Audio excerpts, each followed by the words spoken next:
All right, what's up, everybody? So I've had a few students who have asked for just a reference on a quick reference on how to read music. So I'll go through this pretty quickly here. But if you're just learning how to read drum music, more than likely you're going to start on the snare. So that's primarily what we'll focus on here, mainly because I don't have a kit with me. So this is going to be reading music without a kit. So pretty simple. We're going to use the drum pad here and the table. So let's say we're going to start here, right? So each one of these, you just got quarter notes and eighth notes in this whole thing. So it's either going to be on one or it's going to be and of whatever quarter note within a measure, right? So let's start. We're going to start with straight, playing this straight, and I'm going to play it with the right hand leading, which means it's going to be right hand, pretty much right hand on the ones, twos, threes, and fours, and then the left is going to take pretty much all the eighth notes throughout. Okay, this is what this sounds like: 1, 2, 3, and 4, and 1, and 2, and 3, and 4, and 1, and 2, and 3, and 4, and 1, and 2, and 3, and 4, and 1, and 2, and 3, and 4, and right. So that was right hand leading. If you did it left hand leading, it'd be just the opposite. So left hand would take the ones, twos, threes, and fours. Right hand would take the eighth notes of the rest of them. Another really good way to practice, especially if you're right-handed or whether you're left-handed or right-handed, just use the hand that is not dominant. Really good practice, but do it alternating. Alternating is going to be, if we started here, it'll be right, left, right, left, right, left, right, left, right, left, right, left, right, etc., etc., etc. So you get it. The easiest way to do that would just obviously draw up here. So you put a right, you put an R, put an L, put an R, put an L, etc., etc., etc. throughout. So that's really good practice just to kind of keep your mind reading. While you're reading, keep it sharp, if you would.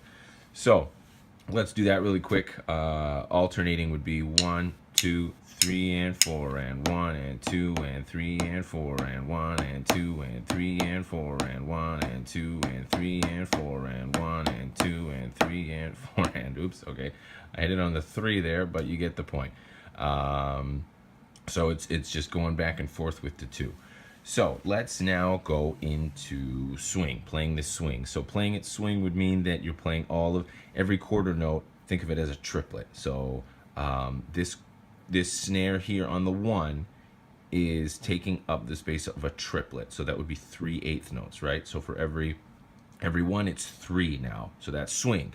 So when you see 2/8 notes, that's going to be that's going to be on the 2, but then it's going to be this second eighth note's going to be the third in the swing.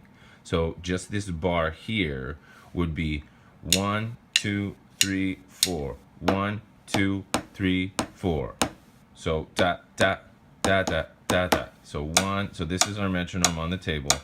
1, 2, 3. Just this measure. 1, 2, 3, 4. Ba ba ba ba ba.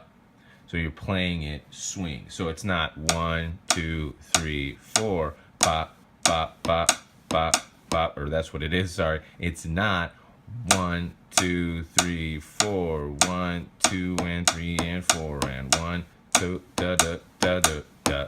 So you're playing a triplet. So think about it like every one is a triplet, eighth note triplet. So it'd be 1, 2, 3, 2, 2, 3, 3, 2, 3, 4, 2, 3, 1, 2, 3, 4. So what we're gonna do now, we're not gonna play alternating or right hand leading, or we're gonna do we're gonna play the triplet, but accent what you see here.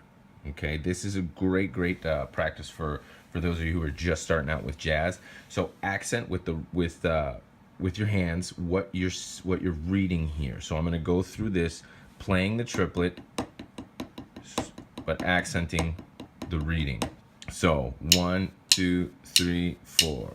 1, 2, 3, 4. 1, 2, 3, 4. 1, 2, 3, 4. 1, 2, 3, 4. Okay, so one more time, this one here. 1, 2, 3, 4. 1, 2, 3, 4. 1, 2, 3, 4. 1, 2, 3, 4. So you're playing this, but you're keeping it.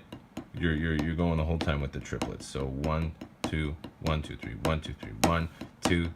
So 1, 2, 3. So you're doing the 2 and the 3. Hope that makes sense. If it doesn't, leave comments, leave questions below. But I wanted to get into table 2 real quick, and how can how you can incorporate a table of any kind, and great, I am grateful that my wife does not care about this coffee table in particular, so I can really get after it without her yelling. So a good way to kind of get the feel of something, and get your mind away from what it usually sounds like. So a lot of guys will say orchestrate it across the kit. So we're just going to orchestrate it across the pad and the table. So let's say that for this bar here, the eighth notes let's do on the table, and anything on the 1, 2, 3, or 4 let's do on the pad, and playing it with triplets. So 1, 2, 3, 2, 2, 3, 3, 2, 3, 4, 2, 3, 1, 2, 3, 4, 1, 2, 3, 4, 1. So you're playing 1, 2, 3, 4, 1, 2, 3, 4, 1, 2, 3, 4, 1, 2, 3, 4. So you can mess around with it, and really have a lot of fun with how it sounds and where you're placing each hit. And it will throw you off too, because this just changing where you're playing things, because if you get used to practicing it, and it sounds a certain way, you'll confuse the mind. And that's what you want. You don't want to be comfortable. You want to be confusing yourself. So let's play this whole thing through, and say I'll just randomly throw out some stuff on the table. All right. So 1, 2, 3, 4. 1, 2, 3, 4. 1, 2, 3, 4. 1, 2, 3, 4. 1, 2, 3, 4. So again, just some quick stuff you can do while you're at home, while you're working, on your pad, and on a table. If you don't have a kit, it really helps to get your wrists feeling the bounce, feeling feeling it while reading it, etc. So again, if you guys have any questions, concerns about any of it, just let me know. Comment below, and I hope you enjoyed. Thanks. Thanks. Those are eighth notes. Hey, thanks.